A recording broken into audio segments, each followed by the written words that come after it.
Yeah, I think that I'm happier now than I was then, which was happier than I was the year before. Yeah. Look, is everything ponies and rainbows? No. But so Erika, how are you feeling kind of going into the season? Obviously last season was very emotionally draining. So what was your mindset going into this season? My mindset was like survival, Yeah, like it was the season before. Sure. Look, okay, so the season before was a real fallout. This season is really trying to pull yourself together and go on. And, you know, it was tough, but ultimately I'll get there. And it's part of the human experience. I mean, you can't go through what I have gone through the previous season and not feel something and not feel great and not, you know, want to have a good time. I wanted to have some fun. I wanted to not feel so heavy. And that's what I did. Was there any point coming off of that reunion where you were just like, I don't want to do this anymore? Like, this was really, like I said, emotionally draining. I put so much of myself out there. Maybe I just want to take a step back. No, because then I would be quitting and giving everyone what they wanted. And I was not going to do that. I was going to persevere. I signed a contract. I showed up. I, you know, said everything that I possibly could. Some people are listening. Some people are not. Some people refuse to accept what I'm saying, and that's okay. This season as well. Now, was it ponies and rainbows? No. Do you come home like, you know, emotionally exhausted? Yes. But if I give up, what does that say? No, that's so, I mean, you have said in interviews that this was the darkest and most challenging time of your life. And I don't know if it still is, if you're still kind of really in the thick of it, but how have you gotten through it? And, you know, what were those days like when you just couldn't get out of bed? Well, you know, for my mental health, I see a psychiatrist, and I'm very thankful that I was, you know, taken care of and, you know, sought help. And, you know, I also really believe in talking and having good people around you. Some of the days that I could not get out of bed, I just realized that it is what it is, and you try again tomorrow. Try not to beat yourself up on it. Try not to stay in it. But if I didn't take that time, I couldn't imagine someone going through what I went through and not having those days, not having bad days, and not having days where it's like, what am I doing? You know. And then you have to deal with the fact that it's all unfolding and cameras are following you all around, which I'm sure had to add on a whole nother layer of stress. But not only were cameras following me around, cameras were right outside this door. You know, there was paparazzi was here a lot too. So, you know, I think one of the darkest times was when I was in the stairwell at CVS, and I just, you know, they kept asking me about stuff, and I just thought, you know what, I really just want to break down and cry right here. But if I do that, then they've won. Yeah, no, definitely. I mean, is there ever anything that you regret about sharing, not sharing about Tom, the whole legal situation? Is there anything that you kind of regret about it? You know, I don't regret much in life. I think sometimes that the way I deliver things sometimes are misunderstood. You know, I tried very hard for a long time to be as calm and take the high road. And when you are consistently not being heard or just whatever, then I just start raising my voice. And I think sometimes people misunderstand that. Yeah, no, definitely. I know you said at the reunion that Tom called you every day. Does he still do that? Or do you still have any communication with him? What's kind of from time to time? Yes. Yeah. And do you take those calls? Of course. Yeah. How's he doing? You know, he's not well. And so he's in a state of decline, and sometimes it's good and sometimes I'm someone else, you know, so it's fine. Right. I mean, I think people kind of forget about the whole scheme of things is that like you were married to somebody for 20 years and you were also mourning that marriage as well. I mean, how hard was that for you on top of everything else? Because it was like a 1-2 punch pretty much. It still is. I mean, I still am mourning that marriage, and still thank you for saying that, because I think that gets lost in the, you know, sensationalized version of it all. This was someone I was married to for over, you know, for 20 years and was, you know, with like 23. It's difficult. You know, there are real moments of sadness, real moments of like when the holidays came around, you know, for Christmas, I would just remember how much fun we would have. And, you know, what are you going to do with that? These things happen in life. So they happen to everyone. Everyone's mourning something. So, you know, just me too. Pull up your bootstraps and keep on going. Right. I think you said in an interview recently that you were kind of like the whipping girl for this, you know, for everything. Like you are kind of the face of this, and this is who everybody kind of goes after. I mean, what has that been like for you? And like you said, you know, you're kind of dealing with your mental health too. That has to have taken a toll. Of course it did. I am front and center. I am the face of this. Instead of the lawyers that worked at the firm and referring attorneys and, law funding people, I am. Instead, they point to me. So for my mental health, it's been hard, no doubt. Yeah.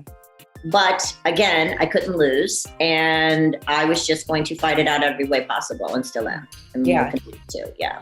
Right. So do you get frustrated throughout the season? I mean, I'm sure that, last season it was Sutton asking the hard questions. I'm not, I've only seen the first episode. So was it hard for you to kind of rehash this and relive this over and over again this season?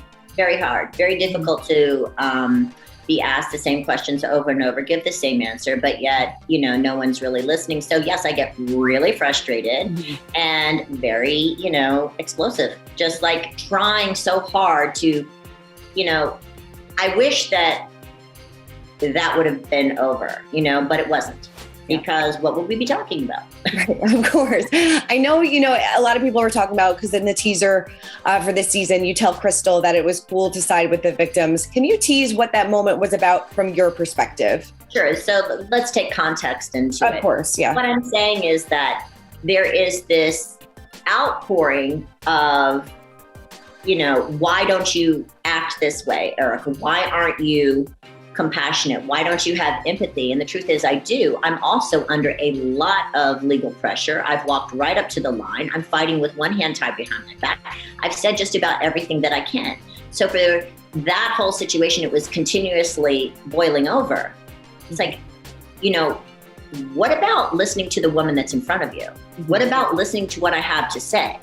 What if I came to this group and opened up as like more than, I ever have before, and I was criticized for that until that wasn't true. So at some point you get very frustrated with that. I'm sure. Yeah. And who would you say has been there for you this season the most, and who kind of surprised you and wasn't there for you when you needed them? Well, look, Lisa Rinna was there for me last season, is there for me this season. My relationship with Dorit and Kyle, they had, we saw what happened last season. And I think that as people consistently see where I'm coming from, they come around more and more. There is some that will just never be convinced for whatever reason, and that's on them. But I know who I'm close with and who I'm not. Yeah. Does your relationship with Sutton evolve at all this season? Not really. Not really, no. And then what about you and Garcelle? Obviously, a lot of people saw the book thrown in the trash, and that got a lot of people talking. Where did the two of you stand right now? Do you ever see the two of you kind of getting on better terms? It's when Garcelle came to the group, I was really excited and, greeted her. She even said, Erika was the most welcoming.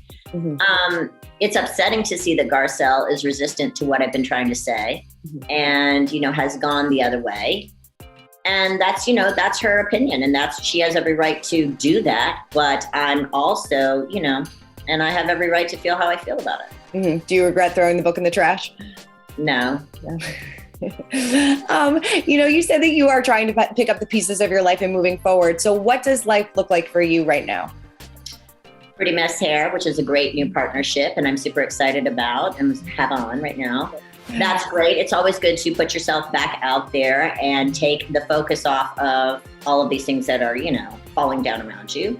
I'm back in the studio, I'm back creating, and that makes me very happy. It's just, that's what's important, and that's what needs to happen. Definitely. And I know this season we're going to see you dating a little bit more. What was it like kind of getting back on the dating scene? What's the best thing, most challenging? Well, dating is a stretch. Okay. Look, I am in no place to be anyone's girlfriend, and that's okay because I have a lot of stuff going on, just trying to figure out who I am and putting myself back together and going forward. But I do like, men. So yeah, yes, we'll see. Yeah, we'll see. I know you said that you were interested in good sex at the moment rather than a relationship. So that's still the case? Yes, absolutely. Yeah, good sex is good. And a relationship would not be fair to anyone at this point. Yeah. So that's where I'm at. Is it hard for you to meet people now? Because people know who you are for a number of years, but is it very difficult for you to meet people and trust people and kind of put yourself out there? very difficult to trust people. I'm not online dating, so I just have a thing with strangers. And yeah, I mean, you know, if you have to be vetted somehow. Someone has to know someone that someone at least kind of knows you. Right. So, yeah. And I don't trust a lot, and it's scary. And yeah. Yeah, no. And I know in the teaser for this, like you said, everything can kind of get taken out of context, but in the teaser, it seems like some of the women are concerned about your drinking. Was that ever a concern for you? Well, look, I've been very open and honest. I mixed alcohol and antidepressants, which is, you know, I didn't know that it would make you this drunk, and it did. And I do not have a problem, and lesson learned, and we go on. So, yeah, I mean, are you going to see a moment that, you know, your people probably be like, is that Erika? And the answer is, yeah. I mean, that was me. Right. I mean, is that kind of, you know, everybody copes with things differently. I mean, what were kind of your coping mechanisms, or what are your coping mechanisms that going through this, of what you're going through? At that time, it was really difficult because there were moments that I didn't want to get out of bed, more than moments. There were days, and you have to do that. And let's be honest, you know, you're sitting at these parties and some of these women are kind of boring. So you have a drink, and then you have another drink, and then you're like, where am I? So, you know, it's not that I was drinking a lot. It's just that I was drinking while being medicated. So, you know, there you go. But I want to say this because I don't feel embarrassed by that. Some of my behavior was not great, but it's also very real. It's also part of life. And I wouldn't be the first person that this happened to, and won't be the last. What kind of, I don't know if you want to, or what kind of misconceptions do you hope to clear up at the end of the season? Are there any misconceptions that you want to clear up about yourself? I think there's a lot of misconceptions out there, but I'll be honest, I just was trying to stay in the moment and trying to handle everything as it came, overwhelmed a lot, under pressure, and sometimes just frustrated. A lot of times frustrated. Yeah. Are you happy right now? Right now? Yeah. I think that I'm happier now than I was then, which was happier than I was the year before. Yeah. Look, is everything ponies and rainbows? No. But I'm definitely on a better track than I was before. Because there was a moment when I didn't know what was going to happen. And that's just like, wow, you know, that was, a lot of it was beyond my control. Some of it still is. And you just, you know, you have to play it out. You just have to stick in. I mean, am I the happiest I've ever been in my life? Certainly not. Yeah, no. And rightfully so. Right. And then you know, also in the teaser trailer, you know, Garcelle says, you know, you don't have to make yourself look bad. You already do. Something along those lines. Can you kind of give context to that one as well? Well, I said something. Well, you know what? Let's see how it plays, because I know what I said, and let's see how it shows, and you'll see. Okay, what can you tease about that? I was just asking her if it would be convenient for her to say that, you know, Erika has a problem. You know, did you push that? And that was her, you know, I don't have to make you look bad. You already do. Yeah. So, yeah. Erika, thank you so much. I can't wait to see this season, and I wish you nothing but the best. It's always great catching up with you. I really appreciate that. Thank you so much. All right.